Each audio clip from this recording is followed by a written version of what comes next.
ang Presidential Broadcast Service. Radyo Pilipinas. Radyo Publiko Ng bagong Pilipinas para sa bagong Pilipino.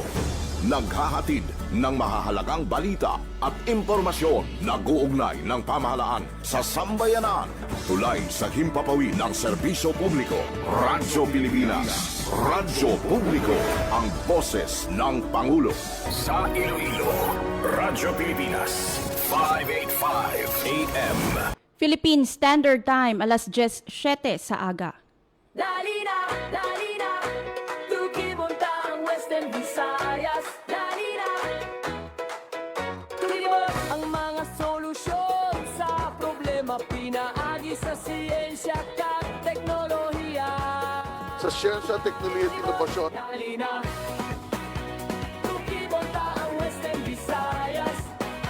Dali na, tukibon ang mangugar sa rehiyon. Libuton tahibaluon ta kasaysayan kakultura. Tukib, Western Visayas. Tukib, Western Visayas. Magpamati na sa Tukib sa Radyo Pilipinas Iloilo kada Miyerkules, Huwebes kag Biyernes alas 10 tubtob alas 10:55 sa aga. Tukib Dali na, tukibonta ang Western Visayas. Dali na, tukibonta ang Mabuhay Pilipinas, mabuhay Western Visayas. Tukibon ang mga Mayong aga Luzon, Visayas kag Mindanao, live nyo kami nga mabatian sa 585 AM, no? Sa lilisuan sang inyong mga radyo kag sa Facebook. Pinaagi sa Radyo Pilipinas Iloilo Facebook page. sa rehiyon. Adlaw kita sang Miyerkules mga kaabyanan, Pebrero 25, 2026. Welcome na sa panibago naman nga edisyon sang programa Tukib, ang Science and Tourism Program sang Radyo Pilipinas Iloilo. Western Visayas. Ako ang inyo mangin kaupod, Hope Torrechante. Tukibonta ang Western Visayas. And because today is another day, no? Another topic, another guest ang aton nga makaupod sini nga adlaw. Dali na, tukibonta ang So dali na tukibonta ang pinaka-latest diri sa Western Visayas. mga solusyon. Excited ako mga kaabyanan, bangod sini nga aga, may makaupod kita nga espesyal nga bisita. Tukibon, dali na. So dali na tukibonta no ang bag-o nga mangin gallery sa University of the Philippines nga museum no. So makaupod naton later ang direktor sang University of the Philippines Visayas Office of Initiatives in Culture and the Arts, si Professor Martin Henodepa. Aton hibaluon ining bag-o no nga koleksyon nga gindonar o kon gindonate sa University of the Philippines Visayas MAC. And ina no ang Leticia J. Hesena Collection. Itukibon naton later no sino bala si Mrs. Leticia J. Hesena kag ano bala ang mga gindonate no sa University of the Philippines Visayas Museum. Dali na, tukibonta ang Western Visayas. So bantayan ang aton nga mangin interview sa direktor sang UPV Office of Initiatives in Culture and the Arts no si Professor Martin Henodepa.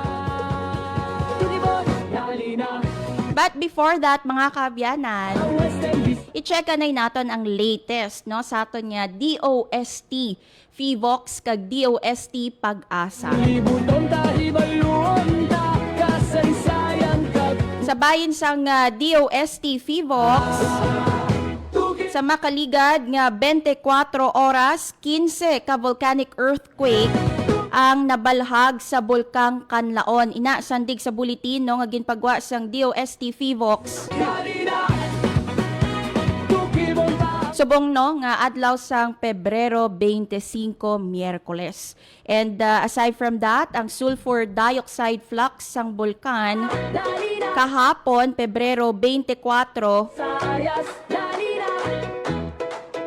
Tulibot ang mga solusyon sa problema, pinaagi sa ang sulfur dioxide flux sang bulkan sang Pebrero 24 naglabot sa 1,737 Western Visayas. tons, no? So sa gihapon mga kaabyanan, nagapabilin sa alert level 2 o kon moderate level of volcanic unrest ang Bulkang Kanlaon. Tugip, tugip, tugip. Western Ginapaalinto nato no nga aton nga mga kauturan dira sa tiilan sang Bulkang Kanlaon no nga hindi magsulod sa 4 kilometer permanent danger zone. Kaya ginadilian ang ina nga area ginatawagan ni no nga permanent danger zone kaya delikado ini no sa aton nga mga pumuluyo. Ibonta ang Western Visayas, dali na. Tulibot ang mga solusyon sa problema, pinaagi sa siyensya at teknolohiya. Tulibot, dali na. Ibonta ang Western And aside from the DOST FIVOC sa aton nga pagbantay sa Bulkang Kanlaon mga kaabyanan, sa rehiyon, libuton ta. kayina no nagbubo ang madamol nga ulan diri sa syudad kag probinsya sang Iloilo. So ibaloon naton ang pinaka-latest sa aton nga DOST Pag-asa kung bala no kamusta ang aton nga lakat sang panahon. Makaupod naton sa piyak nga linya si Sir Charlie Depra. Sir, maayong aga. Welcome sa Radyo Pilipinas Iloilo. Yes, ma'am. May aga sa talagang tagpalamatis ang Radyo Pilipinas. Yari pinakawaling lakat sa panahon karon nga adlaw, Pebrero 25, 2026. Easterlies nagapikto sa bilog nga pusod. Bangod sining nga sistema ang Western Visayas, particular na sa siyudad sang Iloilo, para maka-experience sa pagkis sa magalumon nga kalangitan. May mga chances lang sa mga isolated nga mga pagulan pagpangilat pa nago dalas sang easterlies. May hinatubtob makasarangan naman niya hangin, magali namin na silangan, magadalas ang makana itubtob makasarangan niya pagbalod sa kadagatan. Antan sa atong temperatura, nasa 24 tubtob 32 degrees centigrado. Adlaw, nag-utlak alas 6 kinas ang aga, magatunod alas 5:59 karon sa hapon. Kaya man pinakauling lakas sa panahon, Gika sa Iloilo Pag-asa, Charlie Depra. Sir Charlie, klaroon ko lang no, easterlies ang nag-a-affect diri sa aton sa pungsod Pilipinas. Wala na sang epekto ang shear line sa Philippine Area of Responsibility as we speak, Sir Charlie. Yes, ma'am, wala kita sa shoreline as of now, and then wala man kita as of now, wala man kita minasipatan ngayon ng weather disturbance sa sulod akong sagwa sang par. Ang nagapikto diri sa aton sa karon ang morning easterlies. That's why may mga possibility lang sa may mga pagulan, may mga isolated lang mga pagulan. Sir Charlie, kung easterlies, pwede bala ini nga makatugas sa mga pagbaha? Yes, wala itong ginakuha ang possibility sa gihapon. Kung may easterlies, makadala sa mga pagbaha, lalo na kung may mga dalang mga thunderstorms. With that, sir, madamo gid nga salamat, Sir Charlie Depra. Welcome, may nga saliwat. dali na. Tugibonta ang Western Visayas, dali na. Nabatian mga kaabyanan si Sir Charlie Depra sang Pag-asa Iloilo, naghatag sa aton sang pinaka-latest nga bulletin no natuhoy sa lakat sang panahon. Tugibonta ang Wala sang low pressure area o kon bagyo or weather disturbance no nga na-monitor diri sa aton sa Philippine Area of Responsibility. Amo ina no ang pagklaro sang DOST Pag-asa.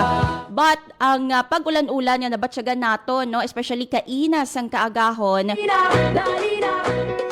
tugay na sang easterlies. Wala naman sang effect no ang shear line sa Western Visayas or sa diin man nga bahin sa pungsod Pilipinas. Teknolohiya. So that's it mga kaabyanan para sa aton nga latest no nga bulletin nagikan sa DOST FIVOX kag DOST Pag-asa. Tulibot ang mga solusyon. Philippine Standard Time, alas 10:16 sa aga. Sa aton nga pagbalik, makaupod na naton ang direktor sang University of the Philippines Visayas Office of Initiatives in Culture and the Arts.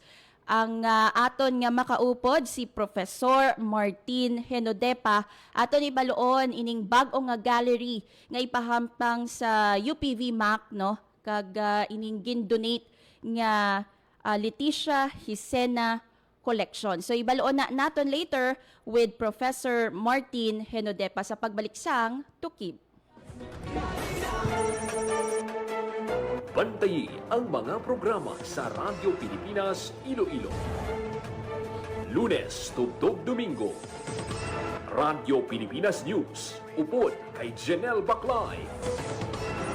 Iloilo Morning, upod kay Emmy Rose Santiagudo kag Janelle Baclay. Balita, issue kag iban pa, upod kay JP Hervas. Radio Journal, upod kay Bing Pabiona. Balita Sosyal, upod kay Marian Grace Erenieta. Babae Ka, upod kay Marian Grace Erenieta. Tukib, upod kay Mary Hope Torrechante. Bantay Banwa, upod kay Paul Tarosa. Headliners Was, upod kay Paul Tarosa. Youth Connect, upod kay JP Hervas. Ang Rehiyon Karon, upod kay Mary Hope Torrechante kag Marian Grace Erenieta. Sports Zone, upod kay Paul Tarosa. Radyo Pilipinas. Radyo Publiko. Radyo Pilipinas.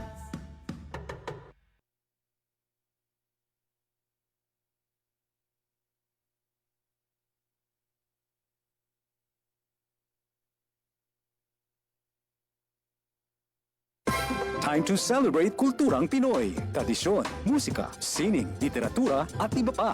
Anything and everything fun and Filipino. Ito ang Pinoy Kultura.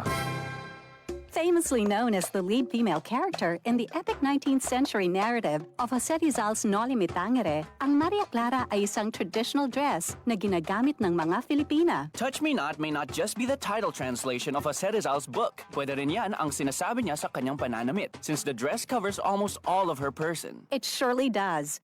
Ang Maria Clara ay may apat na bahagi. The saya, which is a long dress, the tapis, which is a knee-long skirt, the camisa, which is a colorless camise, and the panuelo, which is a stiff scarf. Paano kaya na pinatigas yung scarves na di siya nabaluktot sa hangin? Sa pagplansya yan, gumagamit ata sila ng starch para nakatindig yung scarf all day long. And although the design of the Maria Clara has transformed through the years, in the 20th century, ang Maria Clara ay nag-evolve na to a terno. Terno, now that's what we mostly hear these days. That's the dress most, if not all, Miss Universe Philippines title holders wear during the nightgown segment in the global pageant. Good evening. My name is Gloria Diaz, Nasa Manila. Miss Philippines!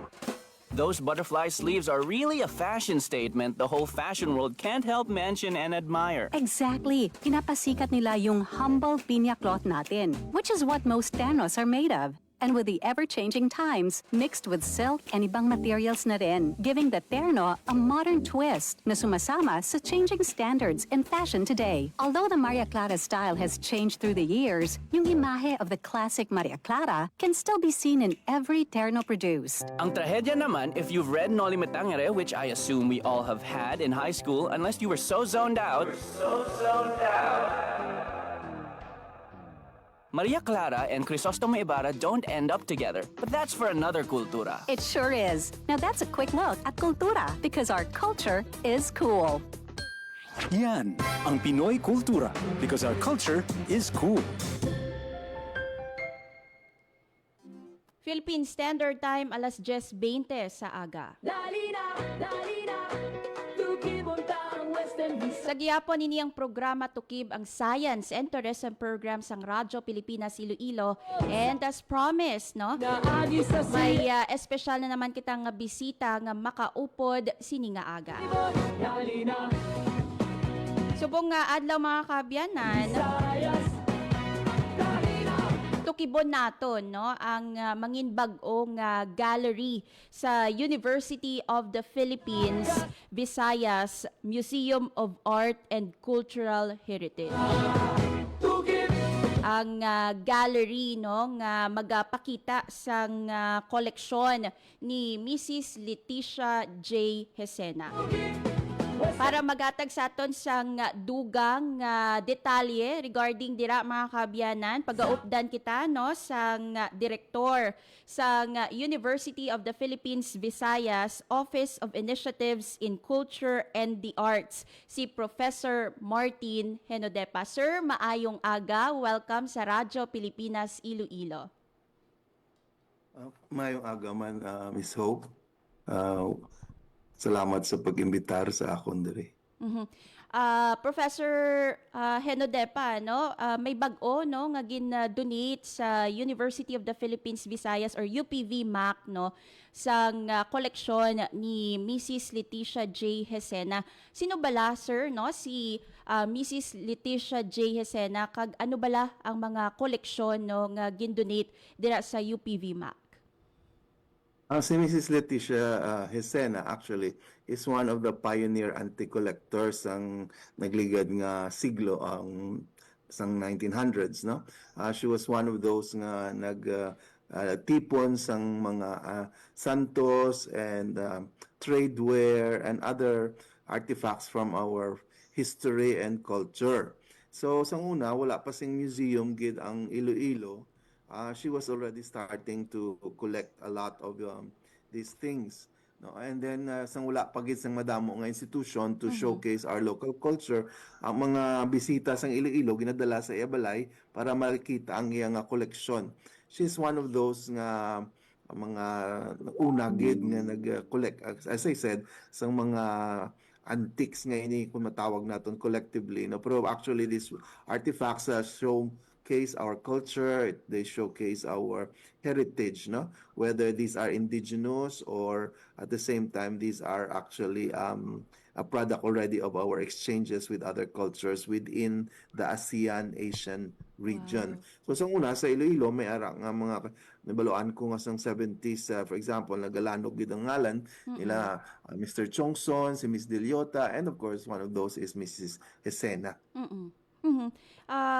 Sir, paano kag san-o no gin-donate ining mga koleksyon no ni Mrs. Leticia Hesena kag sin-o no heirs bala niya ang nag-donate no sang mga koleksyon? Actually, the family has been Mrs. Hesena has been collecting these things, no? And then before she died, nauntat naman tong iyang pagbaligya. Of course, she was also selling some of these pieces. Pero nauntat ang iyang pagbaligya. And so, after some time, tiyara andira sa ila bodega. And most of her children are already abroad and not in Iloilo. And so, they decided nga, dapat butang ini sa isa ka institusyon. And we had a connection with Dr. Vic Salas, nga a friend gid sa iyang bata nga si Mrs. Maria Luisa Santa Maria. So sila nag-connect sa akon because they have heard that in the UPB Museum of Art and Cultural Heritage, we're really showcasing the best of our regional culture and even our national culture. So they approached me and then I said I want to see the artifacts. Amo itong nagsugod ang amon nga diskusyon kung paano ina ma-donate ang mga bagay nga gusto nila i-share sa publiko. Balikan ko lang sir no, UPV MAC gid yan no ang ginpili or ang University of the Philippines Visayas gid yan no ang ginpili sang donor para hatagan no sang iyang mga koleksyon. Well, ang siling ako nga we came highly recommended because now in the museum we have a total of 8 galleries already existing. Wow. So we have a permanent collection on the textiles and we have a permanent collection on the history of art. Plus we have also a permanent collection on the intangible heritage of our region, no, including of course ining mga intangible heritage amo ining mga kung paano magtanom sa bukid, no, may ara kami nga mga musical instruments video, may ara kami how to make the talibong, binangon. So these things, kag may mga tradeware kita, and of course one of the highlights of those of the Duna Intangible Cultural Heritage, ang Gigantes Pottery, which you can also see in the National Museum. Pero may ara man kami nga collection which was donated to us. So, in other words, all these things, plus other galleries, we have two changing exhibition galleries. So, nag-ano man sila, nakita nila nga serious kami. No? So, because we are also a university, a public university, national university. Kag ang amon university open sa tanan. So, they thought of us, basta interesado kami.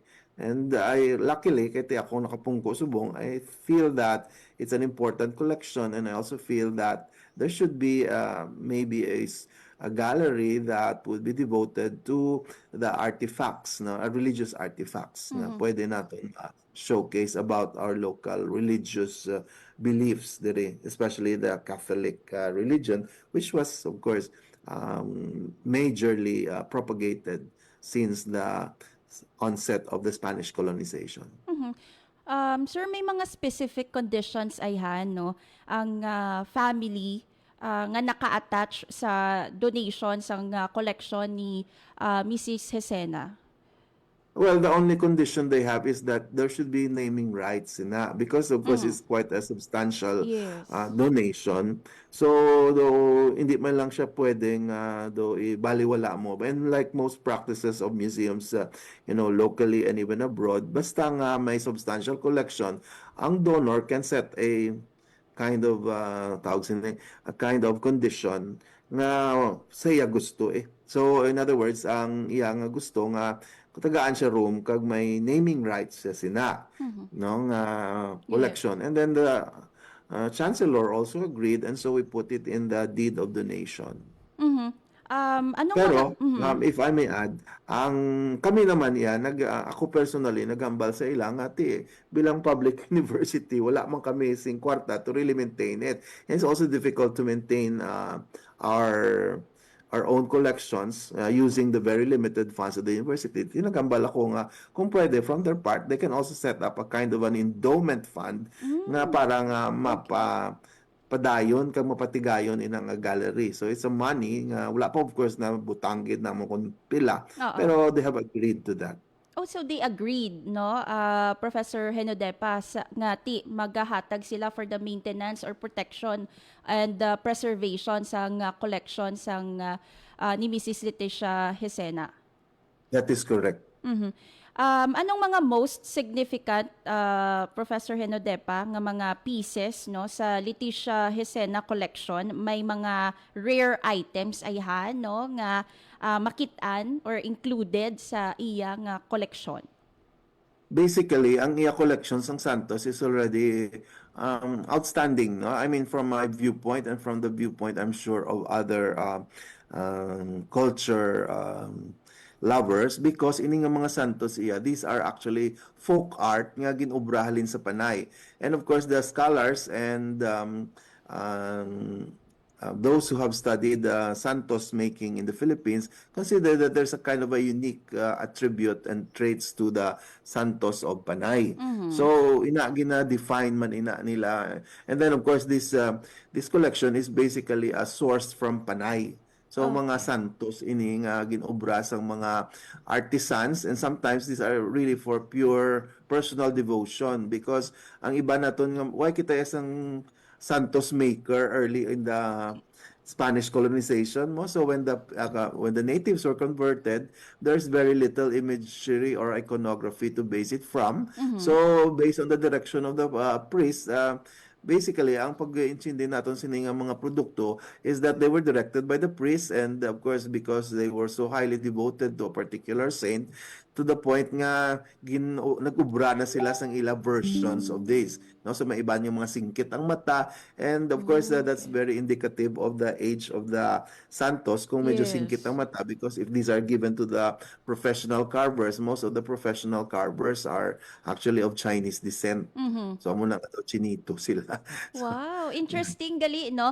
Naka-display na ini siya subong we sir? have not yet displayed this because because gina-document pa ina, because when you acquire a collection, hindi mo lang na basta-basta nga i-display mo gidayon, because in the first place we have to establish the space first, no? So may ara na kami na identify, but at the same time dapat ini nga collection i-document kita isa-isa. So the process of documentation is not very easy. Medyo tagaan ta naton man isang importansya, because di man kita gusto nga sa uli magkaladula lang kay wala ma-document properly. No? So may photo documentation in matabo, kag may identification kung pwede pa lang, no, kag may details na siya. So of course very helpful gid ang photo documentation, kay parang kung hindi mo man ma-identify gid kag mabutagaan gid sa very specific details, pwede gid siya nga ma-identify nga existing siya sa collection kung may pictures kita sini. Speaking of the photo documentation, Sir Martin, no, do ano ayhan kadugay ini sir, no, kay looking at the collection, no, sa photo nga ginpadala mo man diri sa Radyo Pilipinas Iloilo, do kadabo gid yan, no, sang mga items or ang antique collection ni Mrs. Leticia Hesena. Ang ining amon nga process ngayon medyo madugayan guro gamay, pero we will try, no, nga at least after nga kuhaan man kami sa damong obligations sa opisina, kaya actually 5 lang kami dira nga nagamatawo sini, nagamando sa bilog nga museum, kag of course hindi lang man museum ang amon concern sa OICA, sa amon opisina. So ginambalan ko man ang aton donor nga si Mrs. Santa Maria nga amat-amato namon, so kada kadto ma-document kami and then bring them to UP and store them in our allotted area for storage. So amo lang nanay amat-amat gid so we don't know really, pero as much as possible we'll also try to work on this very fast, kay gusto man namon nga maplastar na siya, because the deed of donation had already been signed. It's only the next step, which is to document in the inventory hasta nga masaylo eventually ang actual artifacts sa university. Actually nakita namon, Doc, no, ang signing, ang photos ang signing sa website or sa page man, no, sang University of the Philippines Visayas. But sir, mga pilaayhan sila tanan ang mga artifacts nga ni kung may ara sa inventory? Ang sa akon lang nga pag-estimate, I think this will be more or less basta hindi siya magnubo sa 100. Ang mga santos lang. Hindi siya magnubo sa 100. But may ara pa siya nga mga tradeware, as you've seen in some limited photos that we shared with you. May mga ara pa siya mga ceramics, kag mga furniture, may ara pa siya nga mga retablo, may mga altar pa no? So may amo sina ang photo nga gin-share mo, Prof, no, sa ano pa ini, sa family pa ini nga side, hindi pa ini sa UPV Mac. Hindi pa ini sa UP, no? So makita ka daw, makita mo like right now may mga posted part na sila sang actually sang church decor or chapel. So dapat ano pa na namon, document pa na namon. Tag sa isa ka side makita ka nga daw medyo altar nga ano. So kag mga kandelabra, so tanan na may mga ulo da, may mga kamot nga nabilid. So even if these are things, no, nga mga silimo daw, mga parts na lang, no, pero kung maayo gid ang iyong kondisyon kag ano, we will take that. Of course we will select from the best, no, kay may hindi magid man, pero ang most of these are in fairly good condition, good to fairly good condition, so that kinanglan man ni isang ano gani sinasang panawag nilang conservation measures. So in this case mas helpful pa ni luwas sa display, mas helpful ini siya sa mga scholars eventually, kay bisan mga parte lang gani sa mga potteries, sa archaeology gina pulot kag gina estudyuhan kung paano ini siya naging representative sang isa ka kultura. So amo man ini, because interestingly ang iba niya wala kamot actually, ang basang storya man sa amo ni Mrs. Santa Maria nga kung may bisita gani sa una nagapangawti sila kay ano nila do ginahimo nila souvenir, kay some of these hands are removable, no, so una nga iban wala na kamot, ang iban man niya sa ritual because bless ang pare, may iban man iya nga because of the continuous nga syncretic belief naton. Wala kay of course the animist kita before the Catholic religion flourished in the archipelago. So may mga pangalap bala na nga may gin-bless na ini nga santo. So ang kamot niya isunugon ta sa paaso mga muna. So may mga muna siguro nga ang iban nga nag-abot kami sa Sena, hindi naman intact gid kami mga buhin-buhin na. Plus of course the age, no? Mhm. Wow, interesting, no? And we can't wait actually ni Professor Henodepa, no, nga makita ini in person kay sa picture pa lang, no, do ma-hook na ang amon nga attention and especially nadugangan pa, no, because ginhatagan mo kami sang ideya, no, regarding sa koleksyon ni Mrs. Leticia Hisena. Siguro, Professor, paano ayhan, no, or anong mga tikang, no, nga pwede naton mahimo para nga ma-preserve gid naton ang collection nga ini kay of course, no, may value gid siya, no, sa donor or sa family, no, ni Mrs. Leticia Hisena. Ang question mo is kung paano Ma-preserve, no? I ma-preserve, believe of kay course, yeah. Oo, I believe kay ina Prof, no, na mention mo that there will be an endowment, no, from the family. So aside from that, ano pa gid ang mga tikang naton, Prof, no, nga ma-make sure nga ma-conserve, ma-protektahan gid naton sang maayo ining mga collection?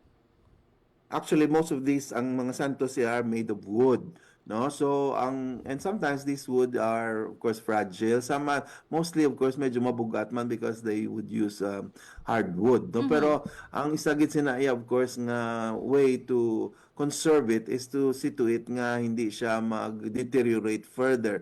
And that will really take some scientific intervention. That's why may mga ara nakita subong iyang nga mga conservators nga who really study chemistry and engineering and such, no, para sa mga other artifacts ka aton culture nga pwede ma-continue.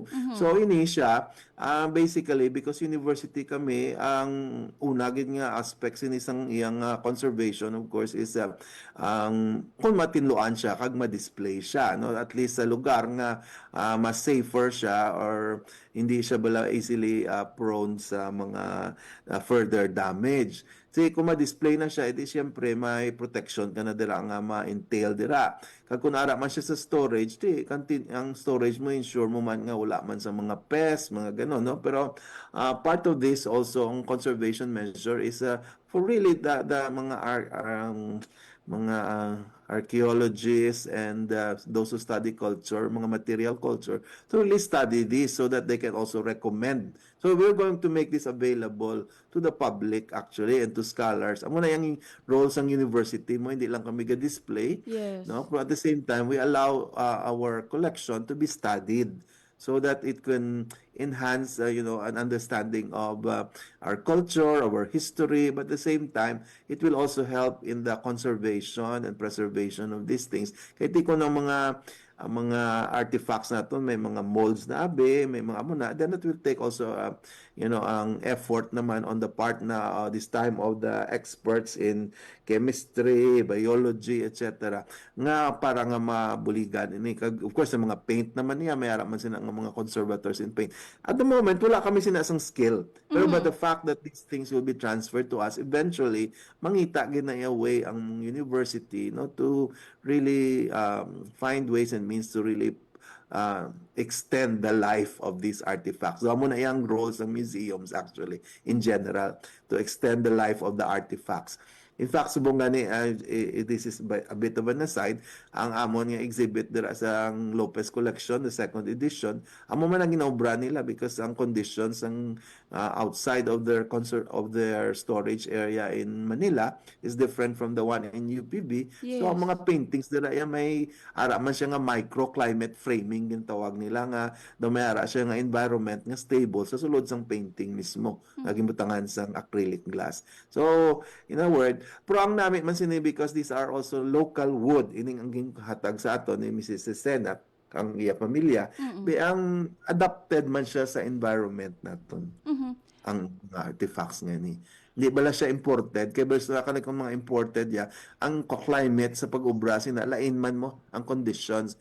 Pero ini ang mga santos nga wooden nga ni ang daw na-acclimatize na siya sa aton environment. That's why when you say for example gani nga may hamang artifacts ka, hindi man kinahanglan naka-aircon gid because kung wala man to siya na adi aircon nga ay aircon mo gid. You know what I mean? So that Yes. nga dapat Oo. naka-acclimatize lang siya sa environment. Ang imo man lang dara nga una nga amligan gid nga ang humidity hindi bala cause sang growth sang mga fungus kaya mo ginang number one kay kung mag-fall gani siya at hindi ko lang mabalaan kung pila ka levels ng temperature no pero basta mag-fall gani ang isa ka environments at a certain level of humidity kag mga moisture da mag-grow na iya ang mga fungus kay di mo na yung makaon da sa mga paint kag sa mga wood da kung ano pa da nga mga peste. So basically air drying it, di ba ang Egypt actually nadamo siya na save ng artifacts Yes, because oo. gani daw dry ang climate. Mhm. I appreciate this kind of information, Prof, no? Kay bag-o ni siya sa ako. Especially, I have that perception man nga kung may artifacts gani kinahanglan naka-aircon. Kay gali hindi man, no? So, thank you for clarifying that. Kaina na-mention mo, Prof, no, na may ara sang 8 galleries sa UPV Mac and then you are preparing for another one no para sa kay Mrs. Hesena Leticia Hesena collection no so that would mean magiging siyam ang galleries sa UPV Mac or may galleries nga islan and ihatagan digwa sa kay Mrs. May Leticia. ara pa man kami, may ara pa man kami nga isa ka room dira nga I see. kung eventually ma-vacate siya. Subong ginaano siya, mina-allot siya for the one of the programs nga gina-host ng university pero ang ready naman siya. No, galing kay of course kinahanglan para mahuman ang ila iyang building bago Yes. namon i-take over. So hopefully by the end of the year mga amat-amat na kami dira man move in kung mahuman naman tong building nila. So may isa man lang ina ka room no pero amoy na dira ang nakaalat dira ipakita man namon na nga room kay Mrs. Santa Maria and she was quite happy with it. Kag ginabalan ko siya nga ining collection hindi man ni tanan ipakita dayon kundi Yes, oo. i-curate siya nga ma-rotate siya no ma-rotate siya kaya ang iya nga collection hindi man lang santos kundi may iban pagid.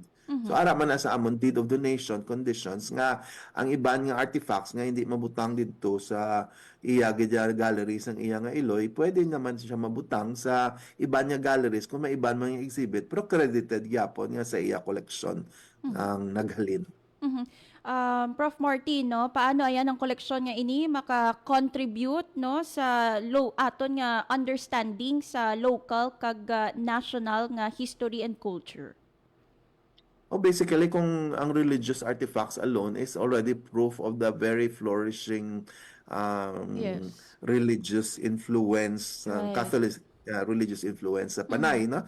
Remember, ang Panay bala is the second nga island nga ging kadtuan sa mga Espanyol after ang sa Cebu because nakita nila ang Cebu is not very hospitable in terms of prolonged because ang ila yang agricultural capacity and productivity is not as say how would I say it? How I say it. Though hindi siya balaya daw ang varied, no? So ang diriya sa Panay daw mas arable katama gid ang duta, no? Tama gid siya ka suitable for agriculture. That's why nga nakita nila nga mas nami man yung puerto, etc. So diri sila nagsettle. Una dito sila sa may Panay to sa Capiz, pero tido hindi hospitable to ang mga tao. Nagsaylo sila di sa Uton. Yes, oo. Nagsaylo nila sa Uton, nag-move sila sa Villa until eventually ito naging sila sa baba sa Bukana sang Suba nga subong Iloilo City downtown area na. So amoy na no pero the fact ba lang and then of course you must remember nga ang Uton had a very beautiful big church nga naguba lang galing sang sang lindol or sang Linog, earthquake yes. sang linog sang 1940s. So, in other words, it has been proven nga strong katama ang religious Catholic culture diri sa Panay. No, in fact nga ni ang sa where I come from sa Gimbal, ang damo to yung artifacts namon dira sa Center for West Visayas Studies, no, mga novenas from Gimbal na handwritten. So may amo pa na dara kami nga naka-display gani subong sa isa ka galleries kay may ara kami subong current show on debosyon, no, faith Wow. in art. Mhm. No, pero hindi pa naman kay Mrs. Cesena nga koleksyon. Ina nga koleksyon niya kay laban kay Mr. Mario Yang kag sa kay Mr. Gilbert Marin kag sa iban man nga mga private donors namon kag collectors nga nag-share sa ila artifacts. Pero ilain pa niya ang kay Mrs. Cesena. So, in other words, mas madamo gid sila matun-an parte sa religious culture kag sa ang craft making and even art making sang mga tao sang tiyempo sang Espanyol. No, kay ti matun-an nila kung anong klase pinta ang gamit sa pagpinta. Sang Yes. time nga limited ang coloring kag pigments naton, Mm-mm. no? So mga amo sina nga mga klase sang mga butang nga tama naging ka-specific to scholarship and scientific study. So hindi lang ni art, it's about culture. It is multidisciplinary because you can study from these artifacts, ang scientific aspects sang production. Prof, do you think no nga mangin or ang donasyon ayhan nga ini maka-encourage man sa iban no nga i-consider ang pag-donate sa mga historically valuable nga mga items sa UPV MAC or sa iban pa nga mga museums or public museums diri sa aton sa Western Visayas? Yeah, I think so, no? I mean, ang UP naman niya na permila nag-lead, no? Yes. So even before nga nagang ubra ang gallery iya sang ibanda ra nga mga ng UP nag-set up man siya sang iyang UPV Art Gallery. Now that we have the UPV Art Museum nga nag-evolve halin to sa small art gallery nga to, ti amoy na ng damo na naga-volunteer, no? In fact, ang sa namon dara ka one of the major namon nga donors is si Jinrol Ehar. He's actually a sculptor and his family is into furniture making and carving, pero because he also is interested in antiques, nag-donate man siya sang iya ka koleksyon kag sang iya mga ginabaligya kag gina-collect nga mga artworks nga significant man para sa collection sang university. Nag-donate siya sang gindugangan niya ang donation ni Mr. Yang sang Gigantes Pottery man. Gindugangan niya pagid sang Negros Bakong Pottery nga subong nga display sila side by side to show you the difference also in a neighboring islands terracotta pottery culture. Tiara ina subong sa Duna Gallery. So, iban pagid, no? Like a Spanish scholar donated a newspaper edited by Graciano Lopez Haina, ang Latigo, which was of course featured last time, but we're going to exhibit it in March also. So may mga amosin na, no? So damo kami dira sang artifacts nga muna nga wala lang ma-display kay ti wala man gid sang may nagautigid to study how this can be put together and showcase for the public to see, not necessarily for scholars only to study. Ti mayo gani kay may ara na kita museum, makita na nila kag of course kung interested gid sila, mag-go sila sa deep dive research sa mga artifacts nga ini.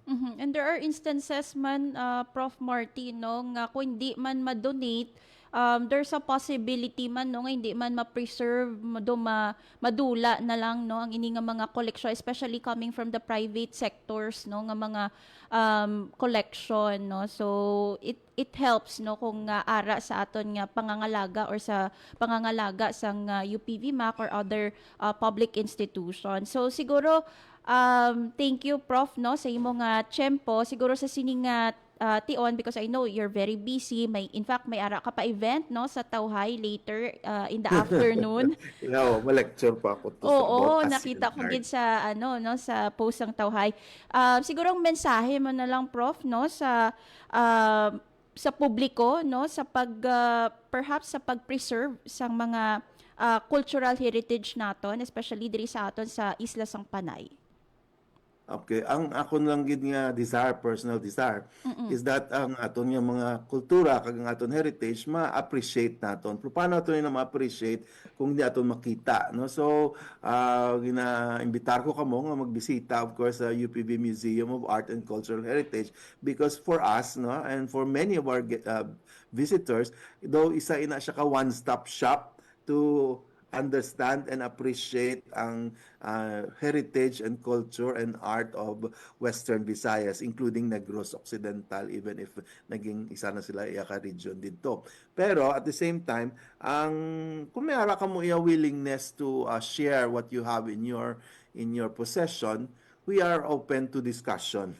Kag inatanan covered by a deed of donation nga ginatry naton professionalize kay gusto naton nga ma-appreciate man sang aton mga donors ang efforts ng university nga wala balagi na baliwala ang inyong pag-reach out sa inyong mga shared artifacts nga may ara kamo. So covered in tanan, no? Even I mean we're trying to really to professionalize. It's not perfect, but we're trying to professionalize it. Kung mapa-loan man kamo, kung gahulam kami makahulam kami kung di niyo man gusto i-donate from pahulam niyo sa university, that will also be covered by a loan agreement and a small insurance via GSIS. So doon muna kami professional kung matawag ni mo ina, no? Pero I mean hindi naton pagpaspakpakan ang aton artifacts sa aton kultura. At the same time, hindi man naton pagbaliwala ang mga yung mga gestures ng aton mga potential donors by giving them a shabby treatment sa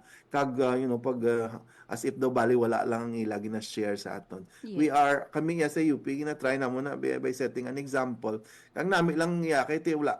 It's really open to the public Mondays to Friday, except of course now until June 6 ma-open kami Saturday. Wow. No? Because may ara kita subong nga Lopez collection gani nga mga works by early modernist painters in the Philippines, including ang Ilonggo nga Espanyol Amerikano na si ang Osorio nga of course na major gini siyang artist man in the world, no? Kay mga kabarkada niya na sila Jackson Pollock dito sa New York. Pero ini siya mo nagpintas ang Angry Christ sa Negros wala na nga chapel sa Victoria. So na siya ara daya obra subong. So makita ninyo nga mapabugal nyo man ang mga trabaho sang Pilipino kag even sang lokal na artist naton. So I'm inviting you to come, no, and be part of the UPB Museum, not only as a visitor but also as a potential lender and even as a donor. Yes. With this, sir, no, madamo gid nga salamat sa imong nga pag-upod diri sa amon sa Radyo Pilipinas Iloilo, partikular no sa sini nga programa ang Tukib, ang Science and Tourism Program sa Radyo Pilipinas Iloilo. Sir, madamo gid nga salamat, maayong aga sa iwo. Madamo mga salamat. Dali na, tukibon ta ang Western Visayas. Nabatian mga kaabyanan si Professor Martin Henodepa, ang direktor sa University of the Philippines Visayas, Office of Initiatives in Culture and the Arts. No, siya ang nagapamuno sa UPV-MAC nga nahamtang no dira sa City Campus. So, if you have time mga kaabyanan, actually, mas okay gid ya kung ginatagaan nyo gid time no ang paglibot sa mga museums naton. That includes ang UPV-MAC dira sa may Iloilo City Campus sa University of the Philippines Visayas.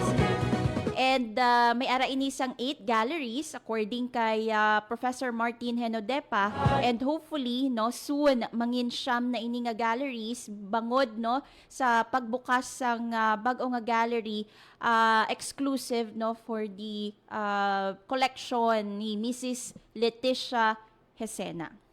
So ina naman niya mga antique collections no ni Mrs. Hesena, and kalabanan mga religious artifacts. Sa problema And very interesting because kada artifact no may stories behind. Especially ang history sang ina nga item no kay na-mention yan ni Professor Henodepa nga sang una gamay pa malang mga sculptures no.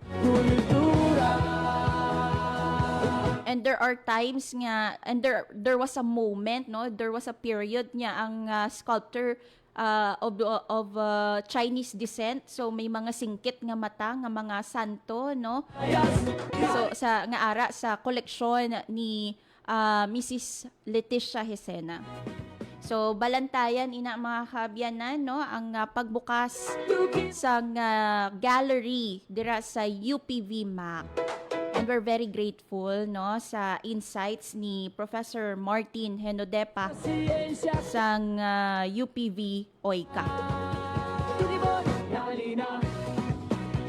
Tukibon ta ang Western Visayas. Madamo na naman kita mga kaabyanan sang natun-an diri sa programa Tukib no ang Science and Tourism Program sang Radyo Pilipinas Iloilo, and thank you so much no sa inyong nagtutok diri sa aton nga programa sa radyo sa 585 AM and also no sa Facebook Live sang Radyo Pilipinas Iloilo Facebook page. Visayas, dali na. Tukibon ta ang Western Visayas. Buwas mga kaabyanan, no, until Friday, makaupod nyo sa gihapon ng programa Tukib 10 to 10:55 AM. Ibantayan nyo tomorrow, no, storyahan naton ang programa sang DOST Western Visayas kag Aklan State University ining project nga Sea Waves.